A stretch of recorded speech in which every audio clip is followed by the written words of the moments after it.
fil à Chenu. Bonjour Chenu. Bonjour Thibault. Emmanuel Macron ne présidera pas la cérémonie officielle du 75e anniversaire du débarquement. Vous m'entendez bien ? Je vous entends. Bien, alors il enverra son homme de main, je ne veux pas parler de Benalla, mais d'Édouard Philippe, qui en ce moment se tape toutes les opérations de déminage, vous avez vu, hein.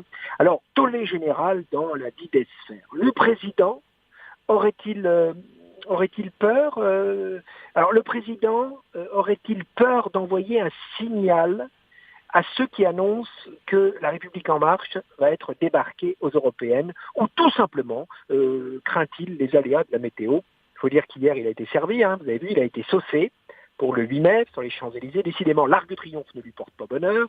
Être trempé à ce point, ça s'appelle se faire hollandiser. Bon, en même temps, quand on regarde les sondages, il en prend le chemin. Au fait, vous avez vu, hier, François Hollande lui a proposé son parapluie et son casque. Moi, je trouve ça très, très généreux.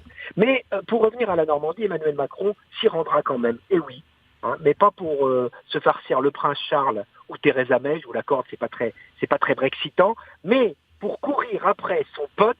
Vous vous rappelez ce gars-là avec une mèche blonde qui lui avait épousseté les pellicules de sa veste? Ben oui, bien sûr, je veux parler de Donald Trump. Alors, je ne veux pas vous faire un dessin, mais alors, vous allez imaginer la scène que je vais vous décrire maintenant.